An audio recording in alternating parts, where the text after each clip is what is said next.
नमस्कार शेतकरी मित्रांनो. जवळपास 8 महिन्याची हळद झालेली आहे आणि आपण आता काय व्यवस्थापन करायला पाहिजे ते मी या व्हिडिओमध्ये सांगणार आहे. तर 8 महिने झाले जवळपास पूर्ण. आणि आता कुठं अशा प्रकारे पानं हे होत आहे, करपत आहे. याचं कारण असं की येणाऱ्या काळामध्ये आता हळद बसण्यास सुरुवातचे संकेत आहेत. तर आपण आता 0050चा डोस चालू आहे. त्यानंतर जिब्रॅलिक ॲसिड पण आपण सोडलं होतं, एकरी 25 ग्रॅम. आणि त्यानंतर आता 1-2 वेळेस 0050 सोडल्याच्या नंतर पोटॅशियम शोनाईट हे सोडणार आहे. आणि त्यानंतर आपण बाकी मग जवळपास पाण्याचे हे जर पाहता तर आता हे आजच्या घडीला पाणी सोडण्याची स्थिती झाली, कारण की याच्यात मॉइश्चर फार कमी आहे त्याच्यामुळं पाणी सोडणं गरजेचं आहे. पाणी देणार आहे. आता आपण दांड पाणी द्यायचं का स्प्रिंकलर न द्यायचं हे एक आपल्यातील अंतर्गत विषय आहे. तर साधारणतः हे पूर्ण स्प्रिंकलरच्या पाण्यावरची हळद आहे. जे स्प्रिंकलरच्या पाण्यावरची हळद असते त्याच्यावर जास्त प्रमाणात अशा प्रकारे करपा वगैरे येऊ शकते, कारण की डायरेक्ट त्याच्यावर लेअरच तयार होत नाही कुठला सिक्युरिटीचा. त्यामुळे हे लवकर होते. आणि ठिबकनं जर असेल किंवा दाणपाण्यावर असेल तर याच्यापेक्षा अजून चांगली क्वालिटी राहिली असती असं सांगायचं आहे. तर साधारणतः आपण आता एक झाड बघणार आहे तिथे, की बुवा आता शेंग किती भरलेली आहे ते आपण पाहण्याचा प्रयत्न करू. तर थोड्याच वेळात मी किती शेंगा भरणा झाले ते आपण पाहूया. तर बघू शकता हे पूर्ण ड्राय झालेलं आहे. तर इथं शेंगा आहेत हे अशा प्रकारे. तर थोडं आता इथं आपण उकरण्याचा प्रयत्न करणार आहोत की शेंगाची स्थिती कशी आहे हे पाहण्यासाठी. शेंगा काय किती मोठाल्या झाल्यात काय नाही ते आपण आपल्या सहाय्यानं पाहणार. तर आपण उकरण्याचा प्रयत्न करत आहोत. तर आता इथून पुढे आपल्याला हळदीला थोडंसं जास्तीत जास्त काही सोडण्याचा प्रयत्न करूया, कारण की ते इथून पुढेच आता पोखण्यासाठी फार महत्त्वाचं अन्नद्रव्य लागतं. तर बघू शकता आता इथपर्यंत आपली हळद निघालेली आहे. तर याचं आहे ना, हे एकूण एकामध्ये फिक्स झालेलं आहे. याच्या शेंगा इकडं फिक्स झालेल्या, याच्या शेंगा इकडं पण फिक्स आहेत आणि इकडं पण फिक्स आहेत.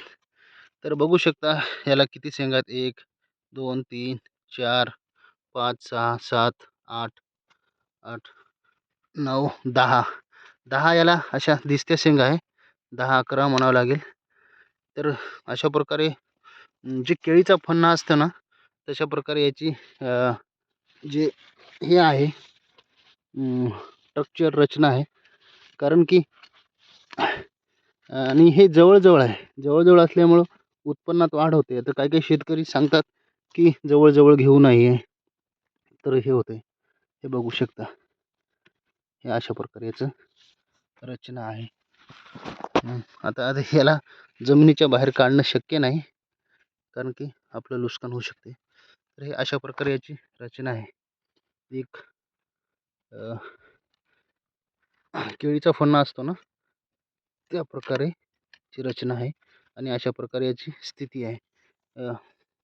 बघू. आणि एक तुम्हाला दाखवणार आहे याच्यात कुरकुमींचं प्रमाण जास्त आहे की नाही ते कसं लक्षात घ्यायचं.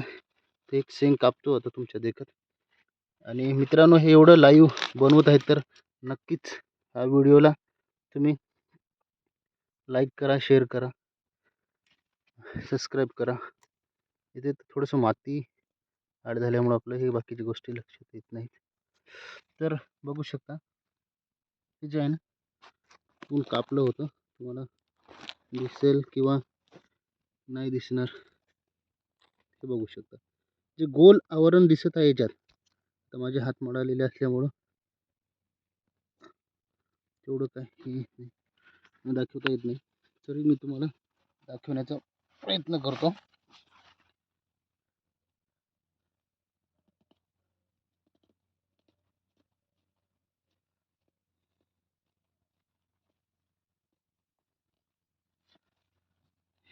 बघू शकता कुरकुमींचं प्रमाण, जे गोल लेयर दिसत आहे तुम्हाला मध्यभागी एकदम डार्क, त्याच्यामध्ये भरपूर प्रमाणात आता कुरकुमींचं ते प्रमाण तयार झालेलं आहे.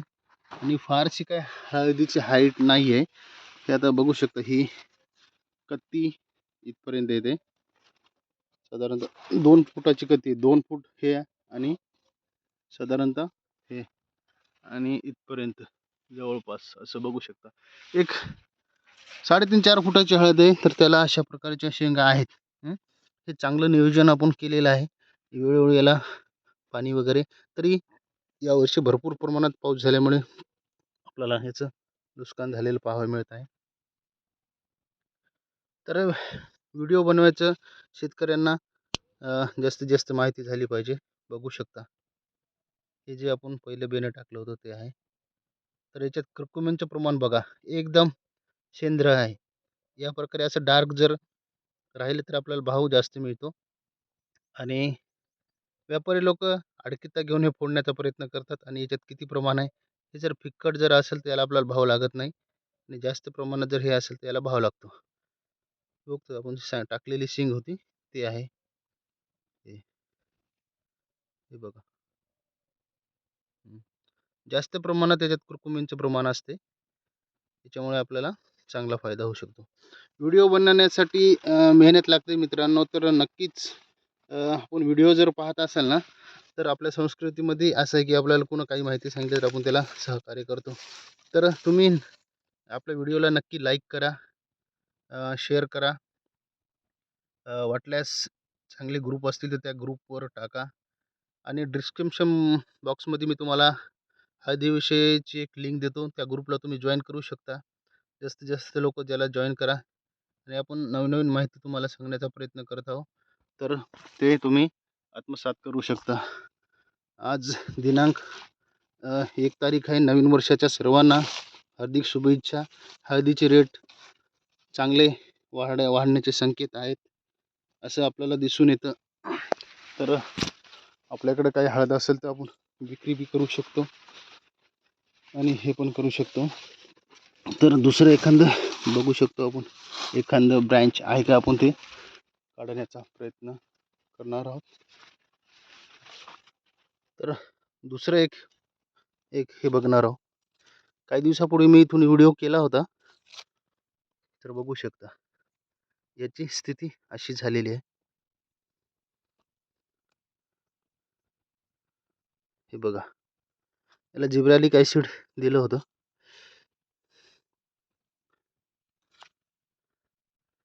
तुम्ही ते व्हिडिओ पण मी डिस्क्रिप्शन बॉक्समध्ये टाकत आहे, तर तुम्हाला खरंच वाटेल की बा शेंगाची साईज वाढली का नाही ते.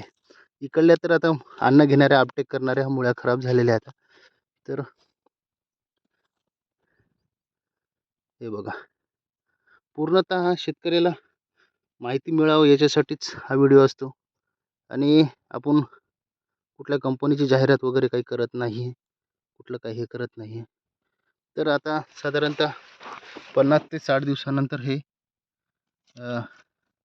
आपल्याला काढण्यासाठी येणार आहे. तर सध्या हळकुंडाची साईज एवढी झालेली आहे. बघू शकतो, मी तुम्हाला सांगतो याला किती कोंब आहेत. 1 2 3 4 5 6 7 8 9 10 11 12 13 14 15 15च्या आसपास या साईडनं आहेत. पुढून काय असेल ते आपण पाहणारच आहोत. तर अशा प्रकारे आपल्याला स्थिती पाहायला भेटते. तर आपल्याकडं पूर्ण लाईव्ह असते, असं चुकीचं काही दाखवत नाही, काय नाही. तुम्हाला अधिक माहितीसाठी खालील लिंकवर लिंक देणार आहे, ते ग्रुप जॉईन करू शकता. आणि पुढच्या वर्षी तुम्हाला काही मदत लागली तर तुम्ही नक्कीच मला फॉलो करू शकता. आणि काही आपल्याकडं जर चांगली औषधी भेटत नसेल, तर आपण जर 1-2 शेतकरी मिळून जर औषधी जर पाहिजे असल्या तर तुम्ही माझ्याशी संपर्क करू शकता. एकदम रिजनेबल रेटमध्ये एजन्सीकडून तुम्हाला मिळेल, काही अडचण नाही. महाफीड झालं, ICL झालं, महादन झालं, टाटा झालं, अशा प्रत्येक चांगल्या कंपनीची औषधी तुम्हाला उपलब्ध करून देण्यात येईल. हेच नाही, प्रत्येक पिकासाठी फक्त एवढं आहे की ट्रान्सपोर्टची सुविधा असली पाहिजे, तिथपर्यंत मिळायला पाहिजे. मिळण्यासाठी आपण प्रयत्न करणार आहोत, जेणे की आपल्याला ओरिजिनल औषधी मिळाली पाहिजे. तर आपला एक उद्देश आहे. बघू शकता असं हे एकच नाही, बऱ्याच ठिकाणी आपण हे पाहिलं. तर हे आता पाणी देण्याचे दिवस झालेले आहेत. तर येणाऱ्या काळामध्ये आपण याला पाणी देणार. व्हिडिओ लाईक करा, शेअर करा. धन्यवाद. Happy new year.